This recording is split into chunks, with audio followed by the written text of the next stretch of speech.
This is your WCIA-3 forecast first.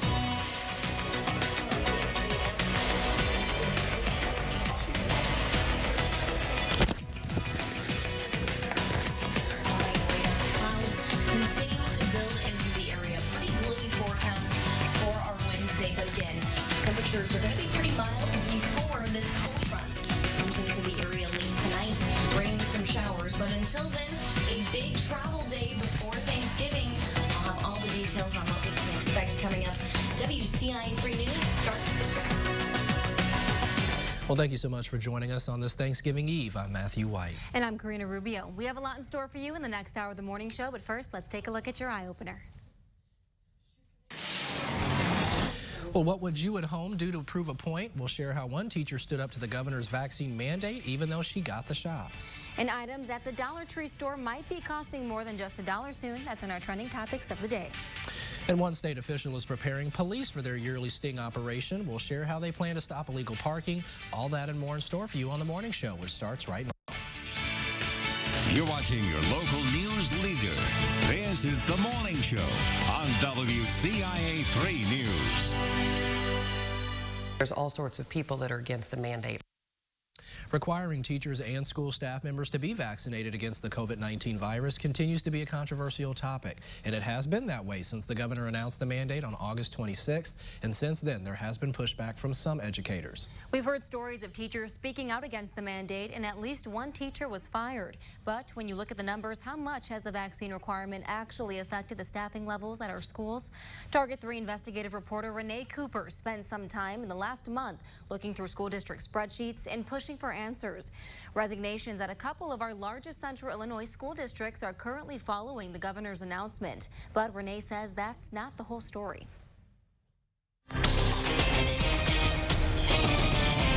My mom calls me a round peg in a round hole, and I love teaching.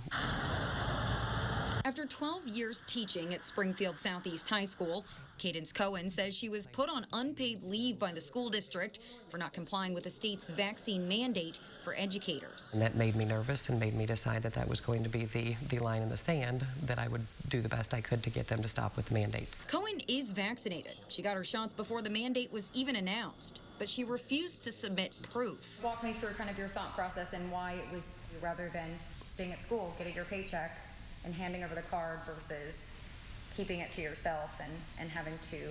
Because no one would listen. I have had multiple teachers that do teach in the building that I teach in reach out to me in support of what I'm doing and thanking me because they were not in a financial situation to be able to do what I did. In Springfield, the number of school staff that resigned or were fired between the vaccine mandate announcement on August 26th and October 1st was more than double the number from 2020.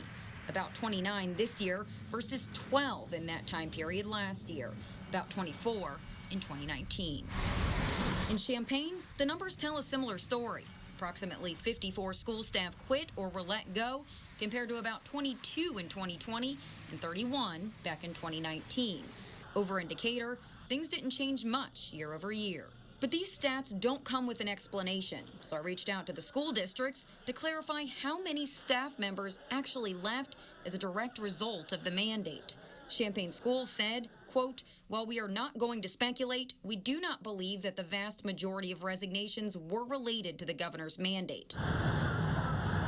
In Decatur, the school district said, quote, "We have not terminated any employees because of the mandate, and we have zero anecdotal or written reasons given in resignation letters that employees resigned as a result of the mandate." A Springfield Schools representative told me, quote, "We are not aware of any resignations associated with the mandate.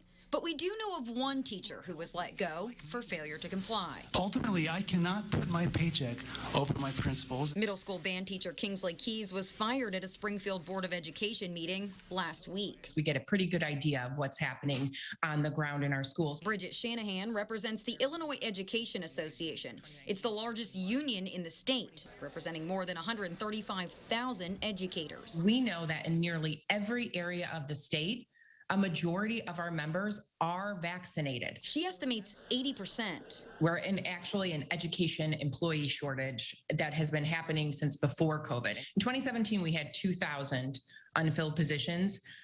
And in 2021, we have 4,100. So we are sorely lacking in the number of adults in our schools, which is impacting the education that our students can receive. Shanahan says the pandemic has driven even more teachers and staff out of schools, but for reasons far beyond and before the vaccine mandate.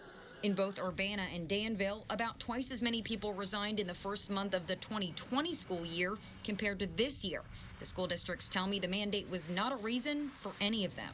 In fact, a poll of more than 1,300 IEA members a year ago showed a third of educators were considering leaving the profession because of pandemic pressures. Any idea how many ended up leaving?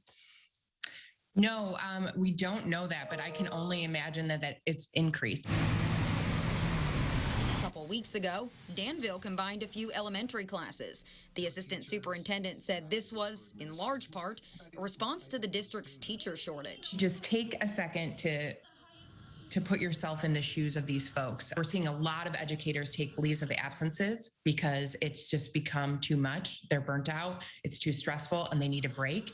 And when that happens, then that means their colleague then has to pick up the slack, which only in turn leads that colleague to feel burned out and maybe need a break themselves. So it's really a vicious cycle. As for Cohen, she decided to submit her vaccine card after all. This is her first full week back at school. And through remediation, we reached the point that I had until November 10th to produce my vaccination card or start testing, or they were going to terminate me. And I wasn't willing to let that happen. I can't imagine life not being a teacher, and I can't imagine my students' lives that I've touched in the past not having had been there for them. Shanahan says without change, the shortage will only get worse, and she says the solution is making teaching a more attractive job. Now, the Minimum Salary Act set a base level for the teacher pay in the state, and this year, lawmakers passed the Benefit and Wage Protection Bill. It would provide separate paid leave for COVID-19 related absences, and that is awaiting the governor's signature. But teachers at home, we would love to hear more about these issues and solutions from you. Just email us at target3@WCIA.com. State House Republicans are proposing a new stimulus check. This time it would be a smaller check to help with the cost of living. The move would be an attempt to curb impending inflation rates. The potential plan would send $200 to people making less than $75,000 a year and $400 to joint filers making less than $150,000.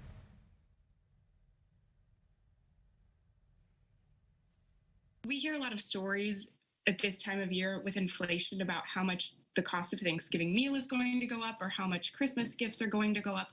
But it's so much more than that. It is groceries every single day and the cost of being able to heat your home. The plan would cost the state an estimated $1.4 billion. House Republican Tom Demers said he would want the state to use part of the $8 billion in COVID relief money it received from the American Rescue Plan. Well, turning our attention now to the numbers for COVID-19 statewide, the 7-day positivity rate has gone up yet again. It's now at 4.1%, and there are almost 4,600 new cases in the state of Illinois. 17 more people have died. And now that you're up to speed on the news, we're going to check in with Amelia for the weather forecast. And Amelia, just ahead of Thanksgiving, we're seeing a bit of a cool start to our morning. Yeah, actually not too bad out there. This is a live view outside of Mattoon. Temperatures started out into the 40s. Now we will be reaching the 50s here by the afternoon hours. But we've already been seeing the cloudy conditions, which is actually not too bad here, considering this is a big travel day for those of you heading towards Thanksgiving. All right, let's take a look at temperatures, though. 44 degrees in the Mattoon area. The big factor will be the winds as well. But as you can see on our storm tracker Doppler, we do have the clouds continuing to build into the area. So again, that's not too bad as far as travel conditions. So even though we don't have the sunshine, at least it is mild with the temperatures into the 40s now across all areas. Wind chill making things feel like the 30s. Still not terrible considering where we were at the past few days. It's been very bitter out there. So a little bit of a warm up. We're heading towards the right direction, reaching around the low 50s here by the afternoon hours. hours. So that's something to look forward to, but let me tell you, it won't be lasting very long here. By late tonight,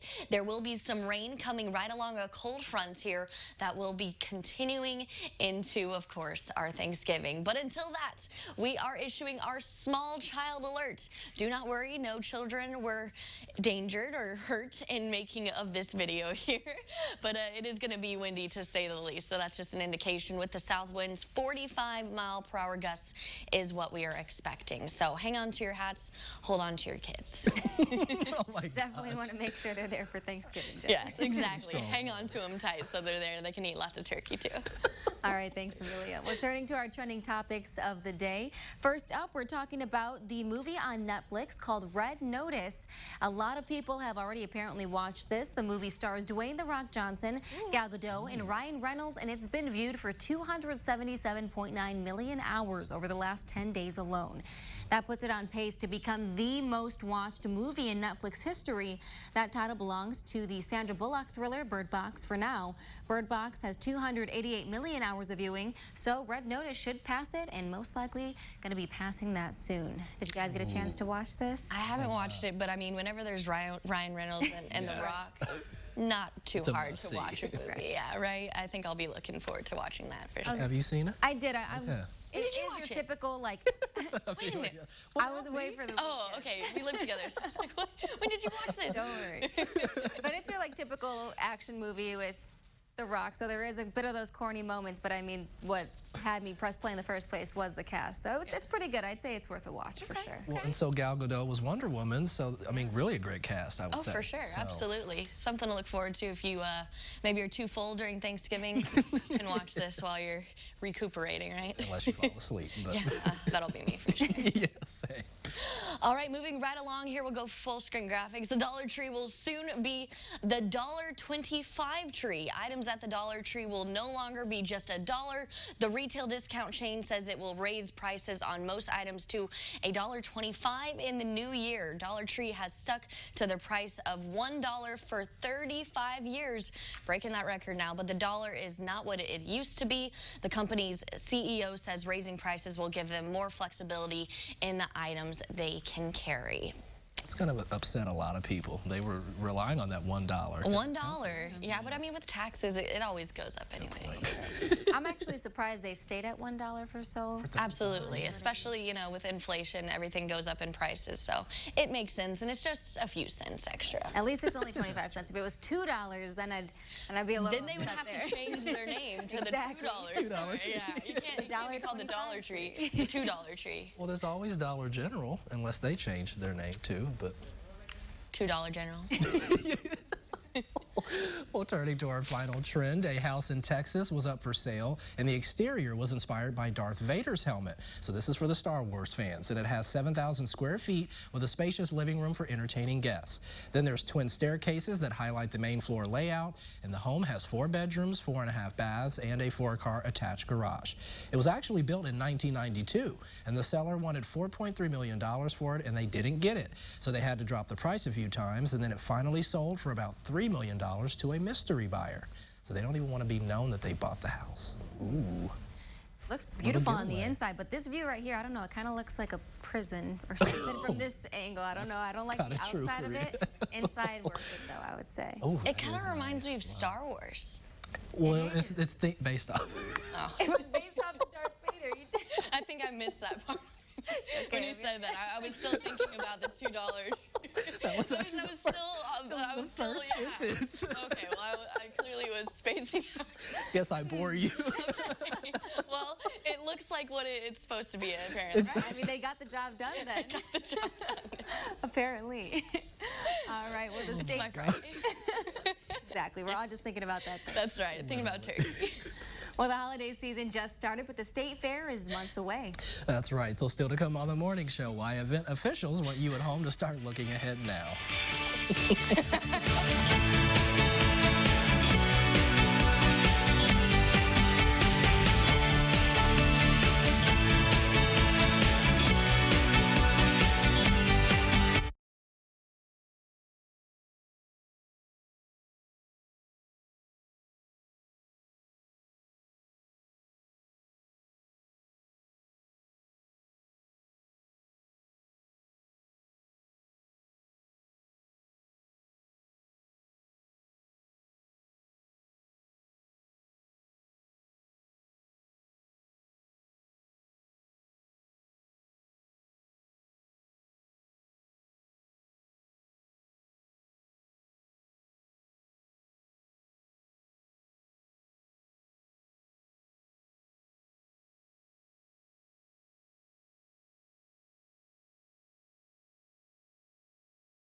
Live from your local news leader, Karina Rubio, Matthew White, and Central Illinois' most accurate forecast with meteorologist Amelia Henderson. You're watching The Morning Show on WCIA-3. Welcome back to The Morning Show. As you at home are getting ready for the holidays, the state fair may be the last thing on your mind. But you might want to get it on your mind because officials will be starting a Mega and Jumbo Pass sale for next year. The Mega Pass gives you unlimited rides in the Midway and Adventure Village. The Jumbo Pass has the bonus of unlimited trips down the Giant Slide. Now, there is a holiday special on both passes. It runs all of December. The 2022 fair runs August 11th through the 21st. Here's a follow-up this morning. As we told you earlier this week, there's a new executive director at See You at Home, and now we're hearing from her for the very first time. Melissa Courtwright was named to the role this week. Courtwright says she's already started working, and she's meeting with board members to map out the future of the shelter. Are really in the beginning stages of looking at strategic planning and what that will mean. But ultimately, the mission is still the same, to gauge and mobilize, the community around the most vulnerable, and really to be a place of grace and outreach, and so those things will stay the same. Courtwright says they've been preparing for more overnight stays during the colder weather, and they're also planning their one winter night fundraiser set for February. Now, some discussions were happening during the Champaign City Council meeting, and they were about accessory dwelling units, or ADUs. There was a presentation to council about possibly allowing these units, and they are essentially a little home that people can build in their backyard, but they can also be attached to your home. And they can be used to house grandparents or young adults, and they can also be rented, which could help with affordable housing. So we then caught up with community members who do have some opposing views. ADUs would also be a great opportunity for homeowners looking for additional income streams. The important component to this is that ADUs must be easy to build. It's wonderful for the person who's doing it. I just think we got to think of the neighbors and the impact this has on neighbors. Council did not vote on the issue last night. But be sure to stay close to your TV because Amelia will have a look at your forecast just ahead of Thanksgiving.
Central Illinois' most accurate forecast with Amelia Henderson.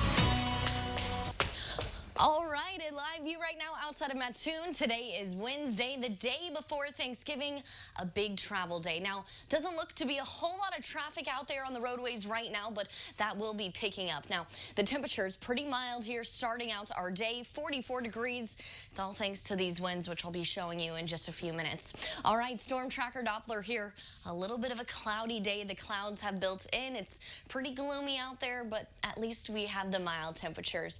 Much warmer compared to our Monday and Tuesday, so we're heading up in the right direction. So 40s across all areas, but of course with the wind chill feeling a little bit cooler than that. Now, we will continue to climb here, reaching the 50s. 54 is what we are expecting in some areas.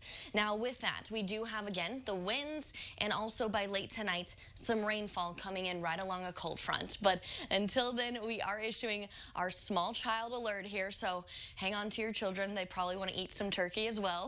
With those south winds, that's what's helping filter in the warmer air for today. But again, that cold front coming in by tonight, bringing some showers that will continue into our Thanksgiving morning as well, and a big fall off in those temperatures for Black Friday. We are going to be only into the 30s. Let's talk about Turkey Day a little bit further here. So again, that cold front will be affecting us, dropping the temperatures throughout the day. Typically, we would be rising, not the case for tomorrow, so it's going to be a good day to just stay indoors, eat a lot of food, and stay warm there. So we're going to be at 42 with the rainfall, but it will be exiting around 10 a.m., 35 degrees at that point.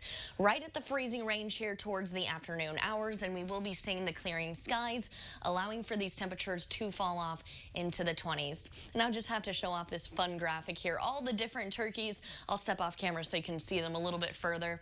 They are all just demonstrating the different conditions we'll be seeing on Thanksgiving. We have the cloudy conditions, the rain during the morning, the cold conditions to follow, and the winds will continue. But let's take a look at our Black Friday forecast. Again, for those of you who are going to bear the cold conditions to get those discounts, it is going to be a cool start to the morning, so make sure you are bundled up.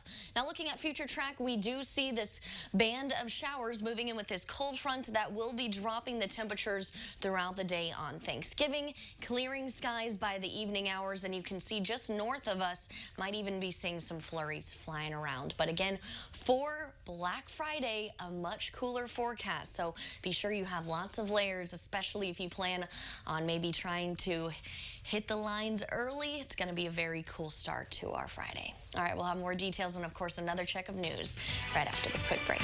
Stick around.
same.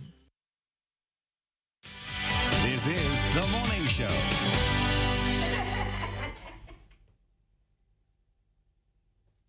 As we've been telling you all week, the WCIA-3 Day of Giving initiative is right around the corner, and this year several different Central Illinois organizations will benefit from this fundraiser, and that includes a nonprofit that aims to shape teenage girls into driven, responsible, and courageous young women. And joining us today is Deborah Mcfarland. You are the CEO of Dream Girls Academy. Thank you for being here this morning. It's my pleasure.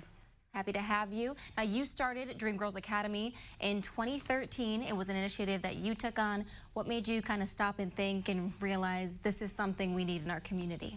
Well, I just was thinking about the way I grew up. I had a lot of different generations around me, helped me get to be the woman that I am. So saw a lot of that missing in the community. So I just thought that I would just do what was given to me. So I just started bonding with the young ladies and the women and the mothers and the wisdom leaders in the community. And with that said, tell us a little bit about the mission of Dream Girls Academy and the different programs that you guys offer to achieve that mission. Okay. As we said, we started Dream Girls to help women and teens become knowledgeable change agents who advocate for healthy relationships, social equality, lifelong learning, economic development, and to work prevent domestic violence and child abuse. And it's our mission to provide leadership structure for females to build positive and responsible families with pride, courage, and grace, which is our tagline.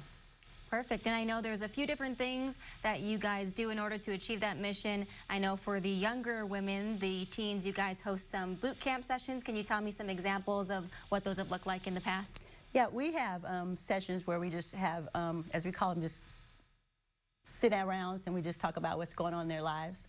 And just being a teen, and it's all more specifically about females and building positive relationships with us because, you know, recently it's kind of really bad relationships between young females, so we're just trying to build a positive relationship with them. And primarily these programs are geared toward young women that are in their preteen and early teen years, so why was it important to you to kind of focus in on that age group in particular? Well, first to give them the ground rules and to lay the foundation, for them to know how it is to be sisters to each other, and then to help bring someone along with you when you become older. Then you can bring the little primaries along with you as well. And that's why we as the older people, the wisdom leaders, should be pouring back to our young people to bring them up to where they need to be. Right, and you guys also do offer some other kind of programming opportunities for older women as well. I know you guys hosted a healing session back in October. Can you tell me a little bit about that? That was the most awesome thing that we have ever done. We called it Claiming Your Mental Wealth, and it was for women who lost their children to gun violence. Don't like to use the word success, but it was a success because they were healed that day. We commissioned a suite at the Hyatt downtown, and the Urbana poet laureate Ashanti Fields and her mother, they were the speakers. And after we had our sessions, we also let them go out for pampering, get their little nails done. Then we had dinner at Hamilton Walker's, which was very nice, and they would just chill the rest of the evening. It was wonderful because they want to continue it now. So what we want them to do is to just heal, and I know we can't fill that void, but the more they heal, the better they can be, and then they can reach back for someone else and bring them along as well. Definitely, that is so true. And Dream Girls Academy is a nonprofit organization. So what kind of programs and activities do donations help out with? How does that help you guys keep doing what you're doing? Well, some of the fundraisers will support teachers and provide materials for classrooms learning in Urbana-Champaign areas. So we do that for the teachers. We also design and implement curriculum-based programs that empowers our members to become advocates in the community. We also become a change agent for Champaign-Urbana and Rantoul underserved families and youth who are seeking life skills. And we also going to host a total of 8 conferences, retreats, and wellness sessions each year for families and youth to discuss and grow within the community and polish self. And I do have one last question for you here. Now, it's right there on your shirt, Dream Girls Academy. The mission is pride, courage, and grace. Can you tell me why those 3 words speak to the message of this group? Well, pride is something that's in you. Courage means that it takes a lot for you to get up and just be on the side by yourself, and sometimes just be alone. And grace means that you don't have to be all rough and use bad vulgar and just tear up things to get your attention done. So it's about posture and just remembering that you can still get a lot of I just like using the words quiet giant. So you can be a quiet giant and still make change, positive change. Perfect. Well, thank you so much for being here and telling us all about the mission of Dream Girls, Deborah. It's my pleasure, and thank you. Thank you. Well, a portion of that money raised at our Day of Giving will, of course, benefit Dream Girls Academy. It's happening in the WCIA-3 back parking lot on November 30th. That is next Tuesday, so make sure you mark your calendars. We'll be open there from 6 a.m. to 7 a.m. And if you want to know more, you can always check out our website at WCIA.com. Still to come right here on the morning show, we'll have your ION Entertainment Report right after this quick break.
You're watching your local news leader.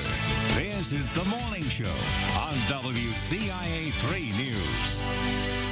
Welcome back, everyone. Hopefully you're getting ready for a look at Apple's latest retail store because we've got one for you, plus what the CEO, Tim Cook, has to say about the company's next big thing. That's right. Rich DeMuro has that interview in today's Tech Smart. Apple has more than 500 retail stores worldwide, and recently I was at the reopening of their latest location in Los Angeles. There I got to see the new design and have an exclusive one-on-one interview with CEO Tim Cook. A reopening event for one of Apple's most popular stores at the Grove in Los Angeles. I love the clean lines, but I also love that they brought nature in. Oversized sliding glass doors bring the outside in with real trees and a giant mirrored ceiling. With the mirrors and everything, it's such an open concept. The window, I'm so envious of this store. It is gorgeous. The store is twice the size of the location it replaces and among the first to feature a dedicated pickup area. The fastest growing online segment is buy online, pickup at the store. And we love that because it gets the person on the property, they get engaged, and people don't want all their packages coming at home. Apple CEO Tim Cook on hand to greet guests, then made his way over to me. How you doing? Good to see you. Pleasure. for an exclusive one-on-one chat. We want a place for people to come in and browse and come in and explore technology and find out what the products will do for them. How do you think our relationship has changed with technology because of this pandemic? I think it's become much more important to us in getting along with our daily lives, and it enabled us to stay connected to each other, connected to our work as well. Next, I asked about the company's decision to help customers repair their own phones and Mac computers. It feels good to put the manuals out there and get the parts out there that enables people to do this. The company released many well-reviewed products in 2021, but of course everyone wants to know what Apple is working on next. We're very focused on augmented reality. We're very focused on artificial intelligence. We're very focused on autonomy. We're focused on all of these things that are core technologies, and we'll use them in a variety of different ways. Will Apple have something that's the next big thing? Of course. Apple will always have something that's the next big thing. Guess we'll have to stay tuned for that. Now, we talked about a lot more, including his favorite Apple products and closing those Apple Watch rings. I've got more of my interview with Apple CEO Tim Cook on the website. Just go to richontech.tv. I'm Rich DeMuro, and you are Tech Smart. The Los Angeles cast of the Real World series reunites after nearly 30 years, and Disney's new movie aims to capture the magic of families this holiday. Anthony Pura has that and more in today's ION Entertainment. It's about to get real again. The second season of The Real World Homecoming reunites the original Los Angeles cast members. After 28 years, the housemates head back to the same Venice Beach house from the 1993 show. Cast members say it was a unique opportunity to reconnect. There were some unresolved things that I wanted to address, so I thought this was going to be the perfect opportunity to do it. Our homecoming experienced all of that.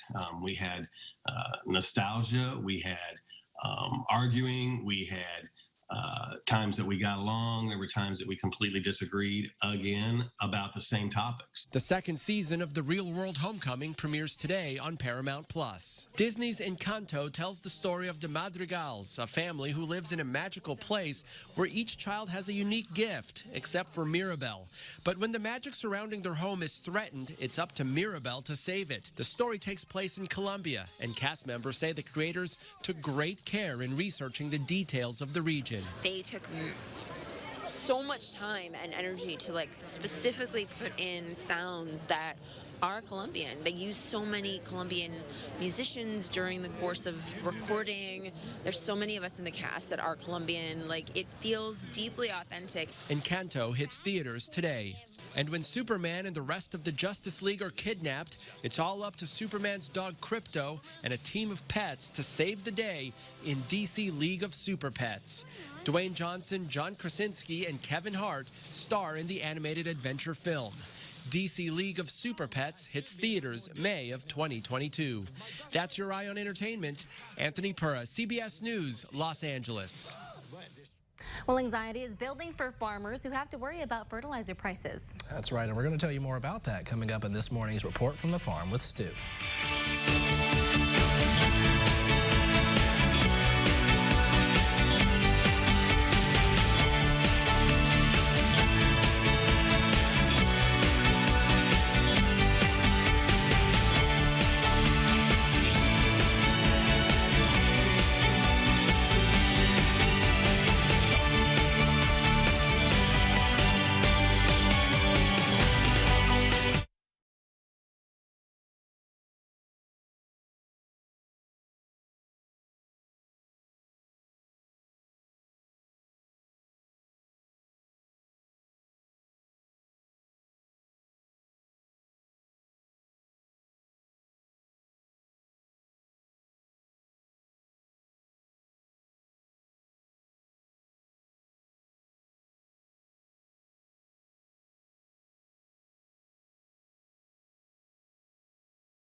There is a lot of anxiety in the farm community over current fertilizer prices, which have more than doubled this fall, and farmers are unsure of whether to buy it now or wait until the spring in hopes of that price dropping back down.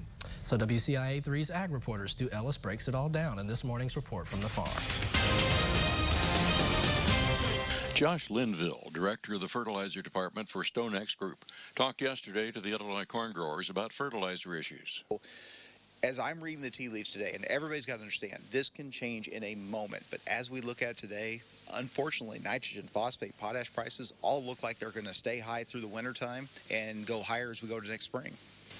One of the chief executives of an agribusiness says there's plenty of fertilizer. It's just what the companies decide they want to make off of it.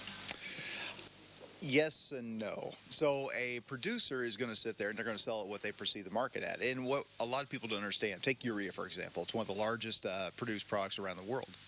We are a net importer. The U.S. imports something like 5.25 million ton every year. So we are part of the world market. And the same thing goes for phosphate. Now, we don't need to import all that, but if we get too cheap versus the world, well, now all of a sudden we have to start running the risk that we're going to start exporting this product to other places. We can start exporting it to India, into Australia, and different places like that. So while we may not need to be as high as the rest of the world, we do need to stay connected, or else we start losing product to the rest of these global demand points, and all of a sudden our price gets taken up that way. Linville says if you're going to book your fertilizer, also book your crop at the elevator. If you're going to lock something in today, let's say you've decided, I'm going to go ahead and I'm going to plant corn next year, and I'm going to buy the fertilizer, I'm going to buy the seed, I'm going to buy the chemical, consider selling forward. Sell that December 22. As bad as it is today to buy the fertilizer, as sky high as it is, and then look at it where D's 22 corn has been, that's bad. But what is significantly worse, if we buy that fertilizer and we buy that seed and we buy that chemical at the crazy high prices we are, and we drag our feet, and all of a sudden something happens, let's say China demand goes down, or our yields are significantly higher this fall than what we expected, or the crazy things like Washington talking about trying to do with the ethanol mandate, trying to do away with that. There are still black swan events that can make corn prices absolutely crater, and I guarantee you that's going to be a lot worse than where we sit today. You can hear more from Linville on Midwest Ag This Week, our weekend farm show Saturdays. That's our report from the farm. I'm Stu Ellis with WCIA-3, your local news leader. Amelia has your forecast coming up next after this quick break. We'll be right back.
Central Illinois' most accurate forecast with Amelia Henderson.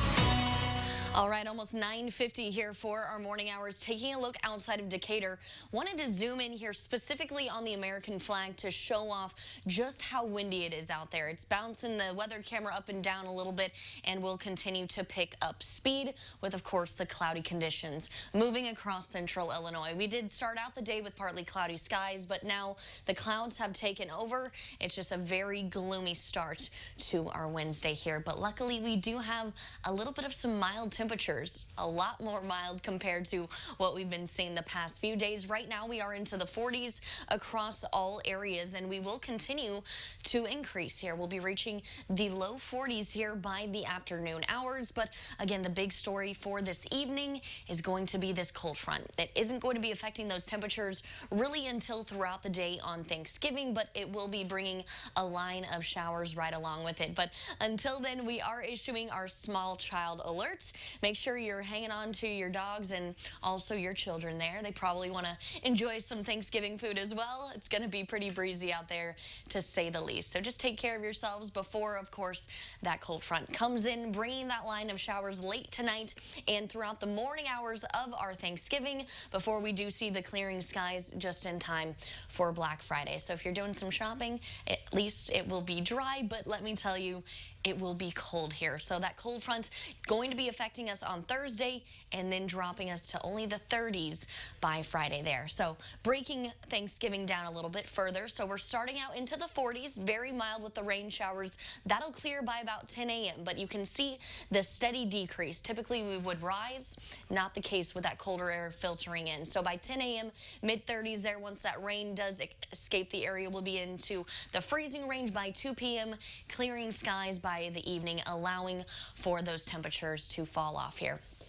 All right, just had to show off the cool turkeys here, just demonstrating the different conditions we will be seeing. We have the cloudy turkey, the rainy turkey for the morning hours, the shivering turkey there, just indicating that those temperatures will fall, and also the windy conditions with that turkey's feathers just flying around the area.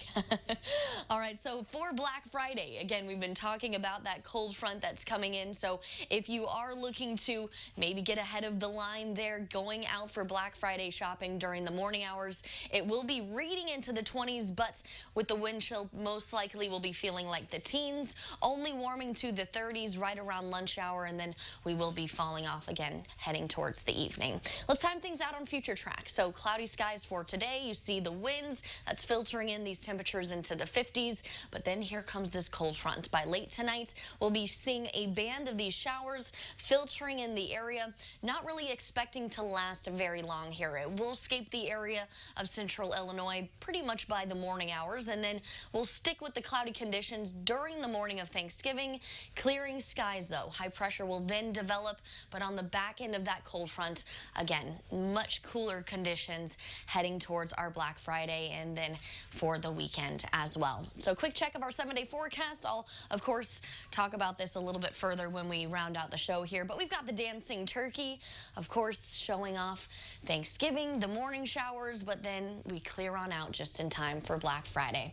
Now stick around. We will end things off right after this quick break.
The Secretary of State's office is getting ready for their yearly parking lot sting operation. They camp out in parking lots at malls to catch people illegally parking in those handicapped spots. Now, the Secretary of State Police have been doing this every holiday, and they've done it during the shopping season for the last 14 years. So they're going to be looking for people parking in handicapped spots that aren't supposed to be.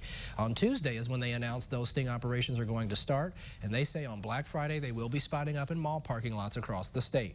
That includes White Oaks Mall in Springfield. And they will be there all the way through the holidays, and the Secretary of State's office says this isn't as bad of a problem as it used to be. One of the things that the secretary is so pleased about is that people are getting the message, if you don't belong there, don't park there. People are mindful of going to a shopping mall not to park in these spots. Back in 2005, the Secretary of State's office said sting operations led to over 200 citations. And the last time they did this in 2019, they only handed out 20 citations. Well, a school in Mattoon is donating money to help one of their own. That's right. Williams Elementary has a day of thanks and giving every single year. And this year they're donating to Sarah Bush Lincoln's Cancer Research Center. They picked it because one of their supervisors has stage 4 kidney cancer. He says he's grateful for this support. It's just as much kids giving their love as it is my love for the kids. So when you have that interaction, it's just precious in both ways. And they're the ones that actually keep me motivated through all of this. He does his best to stay positive. He says he tries to greet students in either a wig or a costume every single morning to put a smile on their faces. And that's going to wrap up the morning show here on WCIA. But before that, let's get one last check of that forecast with Amelia. Not too looking too bad for tomorrow. Yeah, not too bad at all. We are going to start out with a little bit of rainfall that's due to this cold front that comes in late tonight. So if you do plan on traveling, if you haven't hit the roadways yet, just keep in mind it's going to be dry today. It's going to be a little bit cloudy with the temperatures rising to the 50s. This is the last day where we have those 50s really until next Tuesday. So quite some time here with this cold front moving in will be affecting us on Thanksgiving. Just a great day to stay indoors, eat lots of food. What are you guys excited to eat? Like I said, I'm always a big fan of mac and cheese. So Ham, right? Yes, mac and cheese and ham over turkey for sure. Yeah, definitely. I like fried turkey, and I like green bean casserole. So I'm gonna be eating a lot. Your mom's gonna take care of that, right? Definitely. All right, we hope you have a happy Thanksgiving.